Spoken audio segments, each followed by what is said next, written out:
नमस्कार दोस्तों, national current affair में आपका स्वागत है। आज हम लोग एमसीक्यू का टॉप 10 क्वेश्चन लेके आए हैं।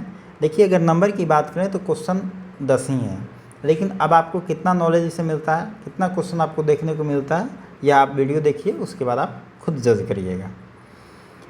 देखिए, पहला क्वेश्चन है हमारा, ऑस्ट्रेलियन ओपन 2022 पुरुष एकल का खिताब किसे मिला है। यह मिला है राफेल नडाल को।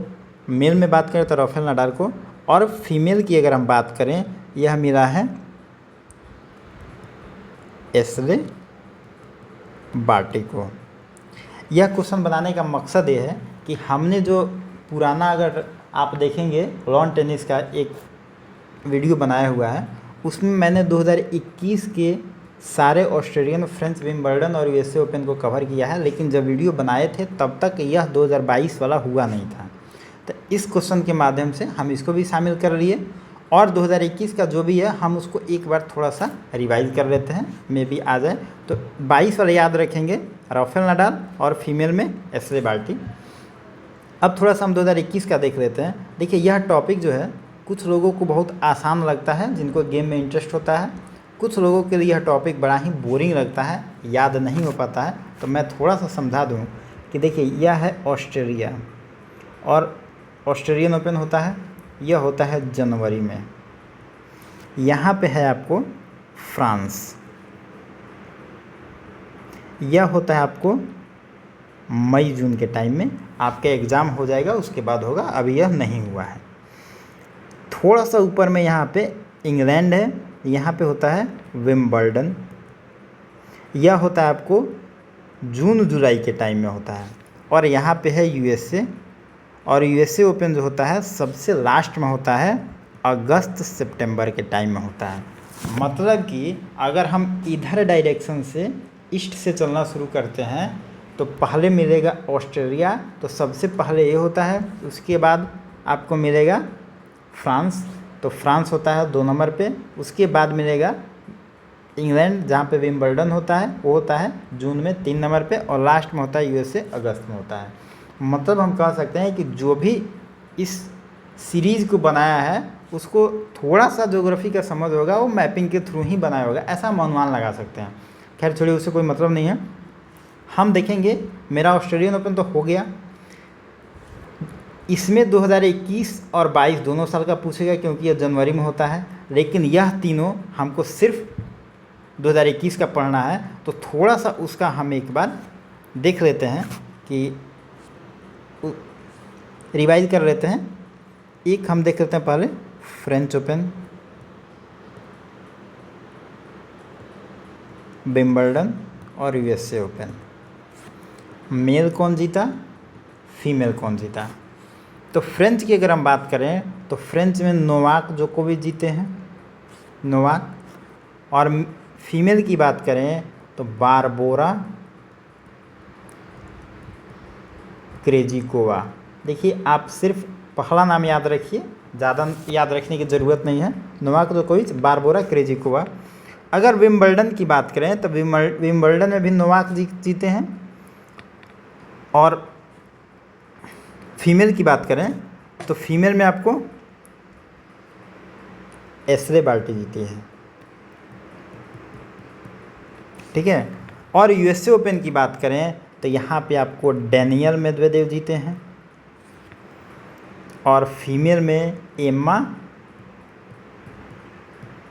रादुकानु जीती हैं। तो आप थोड़ा सा इसको, जो भी कोड आपको याद समझ में आए, जैसे भी हो आप इसको याद कर लेंगे। ये 2021 का है, यहाँ से क्वेश्चन देखेंगे तो बीपीएससी पूछता है, बहुत इंपॉर्टेंट है। तो हमने ऊपर देख लिया ऑस्ट्रेलियन ओपन दोनों साल का, और नीचे 2021 का हो गया। चलिए आगे बढ़ते हैं। टोक्यो ओलंपिक 2020 में भारत कुल कितने पदक जीता है। देखिए, टोक्यो ओलंपिक हुआ है 2021 में, ये है 2020 वाला, कोविड के चलते इसको डिले कर दिए गए, 2021 में हुआ है। तो आप कभी मत सोचिएगा कि टोक्यो 2 साल पहले का क्वेश्चन पूछा जा रहा है, ठीक है। ये करंट ही है। और टोक्यो ओलंपिक पे स्पेशल एक वीडियो प्लेलिस्ट में आप देख सकते हैं, बना हुआ है, उसमें पूरा डिटेल में बताया गया है। आप वहाँ से जाके आराम से नोट्स बना सकते हैं। तो टोक्यो ओलंपिक में भारत ने कुल 7 पदक जीता है। 1 गोल्ड है, 2 सिल्वर है, और 4 ब्रॉन्ज है। अगर हम पूरे दुनिया में सबसे ज़्यादा मेडल कौन जीता है? तो टॉप पे रहा है यूएसए, 2 पे रहा है चाइना, 3 पे रहा है जापान। देखिए इस टाइप से क्वेश्चन बीपीएससी 1-2 साल पहले पूछा हुआ है, इसलिए ये ज़रूरी है, आप याद रखेंगे। भारत की रैंकिंग की बात करें तो भारत 48 रैंक पे आया है पूरी दुनिया में। और जो गोल्ड जीते हैं नीरज चोपड़ा, इन जेवलिन थ्रो गेम है इनका, कितना दूर फेंके हैं एक एग्ज़ाम में पूछा गया था, तो आप याद रखें, मे बी बीपीएससी पूछ रहे 87.58 मीटर दूर है, मतलब अपने भाला को फेंके थे। ये दूसरे व्यक्ति बने हैं जिनको गोल्ड मिला है। पहले कौन थे? तो पहले थे अभिनव बिंद्रा, 2008 के बीजिंग ओलंपिक में इन्होंने गोल्ड जीता था। और दूसरे बने हैं नीरज चोपड़ा। तीसरा क्वेश्चन है, a little book of India celebrating 75 year of independence. देखिए अभी आप देखेंगे कि हर जगह अमृत महोत्सव, 75 साल, अमृत काल, यही सब चर्चा हो रही है। तो इसी पे एक बुक लिख दिया है, और ये लिखे कौन है बुक? ये लिखे हैं रस्किन बॉन्ड। देखिए अगर रस्किन बॉन्ड की हम बात करें तो हर साल 3-4 बुक लिखते ही रहते हैं, और बीपीएससी में आप देखेंगे तो इन पे खूब क्वेश्चन पूछता है। मतलब बीपीएससी के फेवरेट राइटर हैं, और इनको भी लिखने में मज़ा, तो हर साल 3-4 बुक लिखते रहते हैं। इनका एक और बुक आप याद रखेंगे, राइटिंग फॉर माई लाइफ। देखिए अगर रस्किन बॉन्ड के बारे में इनका कोई भी किताब अगर आपको मिलता है तो आप उसको बिल्कुल ही याद रखेंगे, क्योंकि बड़ा फेमस राइटर है बीपीएससी के लिए। एक अरुंधति भट्टाचार्य है, इनका एक बुक है, इस पर क्वेश्चन पहले पूछा गया, इसीलिए मैंने इनको डाल दिया ऑप्शन में। इनके बुक का नाम है इंडोमाइटेबल। किरण बेदी का एक बुक है, इनके बारे में सब कोई जानता होगा, किरण बेदी के बारे में। इनके बुक का नाम है फियरलेस गवर्नेंस। शशि थरूर एक कांग्रेस के एमपी हैं, केरल से आते हैं, इनको कौन नहीं जानता होगा। इनके बुक का नाम है प्राइड, प्रेजुडाइज एंड पंडिट्री, याद रखेंगे। ये शशि थरूर का बुक है। एक और बड़ा फेमस बुक है, अमर्त्य सेन का बुक है। पिछली बार जो बिहार एसआई का एग्ज़ाम हुआ था उसमें यह बुक का नाम पूछा गया है, होम इन द वर्ल्ड। ये भी बहुत इंपॉर्टेंट, याद रखेंगे। एक दलाई लामा का एक बुक है, याद आ गया तो बता देता हूँ, the little book of encouragement, Dalai Lama. ठीक है, तो ये कुछ बुक हैं आप याद रखेंगे। एक और बुक बड़ा इंपॉर्टेंट है, नेहरू तिब्बत और चीन। यह है अवतार सिंह भसीन का। मतलब नेहरू के बारे में लिखा गया है, तिब्बत और चीन और भारत का जो दृष्टिकोण था नेहरू का, उस बुक को इसमें जाहिर किया गया है। तो और नेहरू बड़ा हमेशा चर्चा ही में रहते हैं, तो आप देखेंगे कि जब भी महंगाई, बेरोजगारी कुछ भी हो जाए तो नेहरू जी चर्चा में आ जाते हैं। तो हो सकता है कि ये क्वेश्चन आ जाए, तो आप इन सब बुक को याद रखेंगे, बहुत इंपॉर्टेंट है। भारत देश के बाहर पहला आईआईटी कहाँ प्रस्तावित किया गया? देखिए अभी तक भारत में आईआईटी बहुत सारे हैं, लेकिन सिर्फ भारत में ही हैं। तो अभी प्रस्ताव ये किया गया है कि भारत से बाहर भी आईआईटी खोला जाए, बड़ा अच्छा पहल है।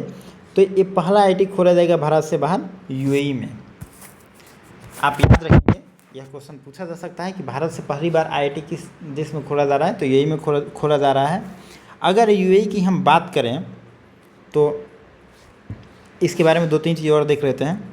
दुनिया में एक सबसे खूबसूरत इमारत बनाया है यूएई, उसका नाम रखा है museum of the future. Museum of the future इसको कहता है यूएई की दुनिया का सबसे खूबसूरत इमारत है। ये कहाँ बना है? यूएई में बना है। एक और चीज़ बनाया है यूएई, हाइड्रोजन से चलने वाली फ्लाइट बोट। हाइड्रोजन से चलने वाली फ्लाइट बोट बनाया है जिसका नाम है द जेट। यह यूएई बनाया है, आप इसे भी याद रखेंगे। अगर हम जापान की बात कर लें तो जापान बनाया है हाइड्रोजन से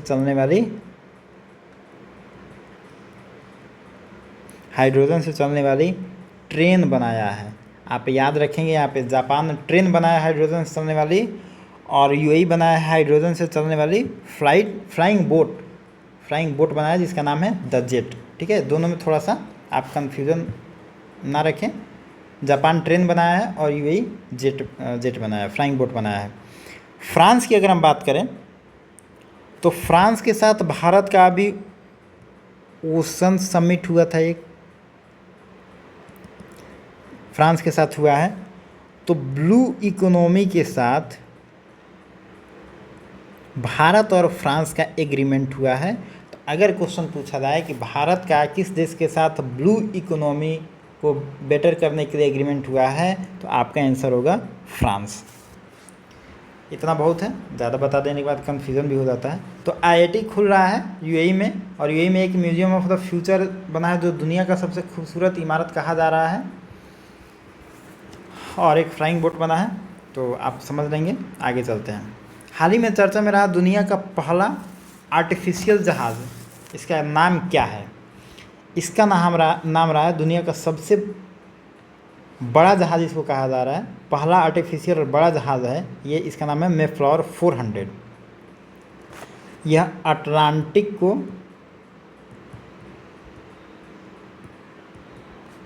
पार कर गया है। यह पहला मानव रहित जहाज़ है जो अटलांटिक को पार किया है। आप ये भी याद रखें, ये भी पूछा जा सकता है पहला आर्टिफिशियल जहाज़ कौन बना है, या अटलांटिक को पार करने वाला पहला मानव रहित जहाज़ कौन बना है, तो मेफ्लावर 400। MACS क्या है? MACS 1407। अगर इसकी बात करें तो यह सोयाबीन की एक वैरायटी है, एक किस्म है जिसको बनाया है ICAR के साइंटिस्ट ने बनाया है। तो आप इसे याद रखेंगे। देखिए INS राजपूत, आप देखेंगे INS Rajput, Vagir, करंजवेला, ARH-MK, INS Vikrant, संध्याक, ये बहुत सारे जो आपको सबमरीन मिलेंगे, हेलीकॉप्टर मिलेंगे, एयरक्राफ्ट मिलेंगे, बहुत सारे मिलेंगे जो अभी शामिल किए गए हैं भारतीय सेना में। लेकिन INS राजपूत जो है इसको अभी मतलब डीकमीशन किया गया है, अभी सेना से इसे हटा दिया गया है।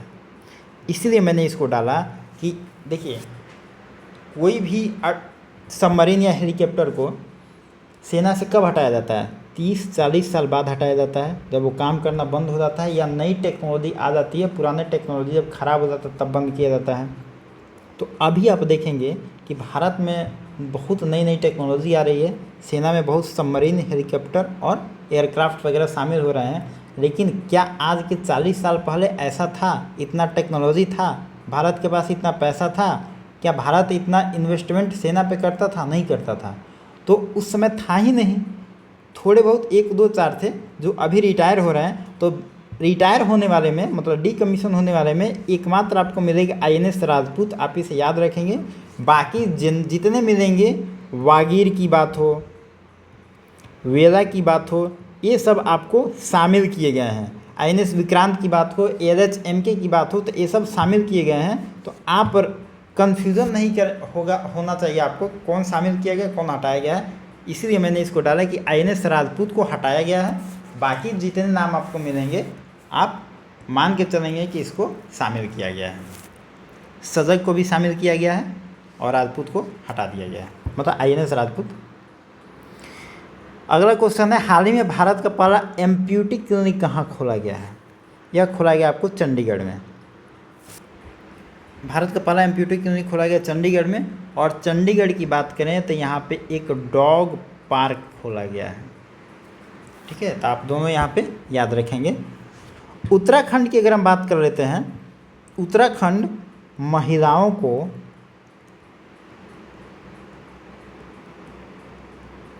मालिकाना हक देने वाला पहला राज्य बना है।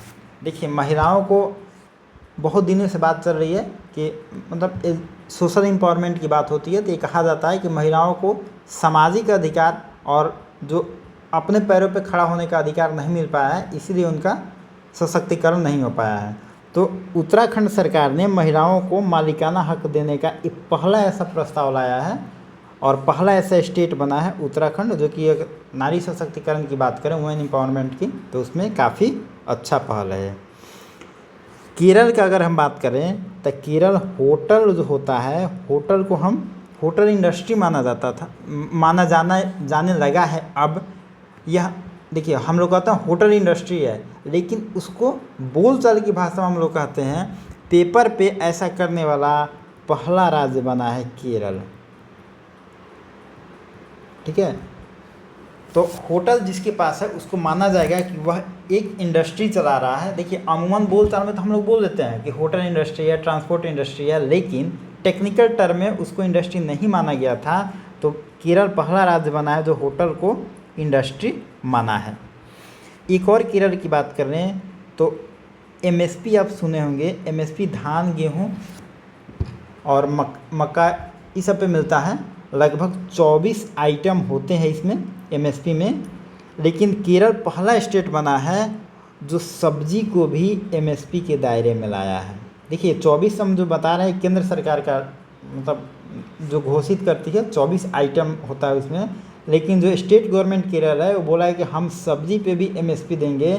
इससे क्या होगा कि सब्जी उगाने में अब किसानों को एक सरकार की तरफ से मदद मिलेगा कि हमारी जो भी फसल होगी मतलब सब्जी का, उसकी गारंटी मिलेगा।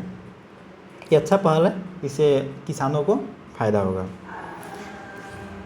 उत्तर प्रदेश की बात करें तो उत्तर प्रदेश एक बुद्धा चावल का एक किस्म है, बुद्धा चावल, जो बड़ा चर्चा में था। बुद्धा चावल को उगाया है और इसको एक्सपोर्ट किया जाएगा, एक्सपोर्ट के पर्पज़ से इसको उगाया गया है। इसको एक्सपोर्ट किया जाएगा सिंगापुर। तो आपसे पूछा जा सकता है कि बुद्धा चावल किस स्टेट के द्वारा उगाया जा रहा है, तो यह होगा उत्तर प्रदेश।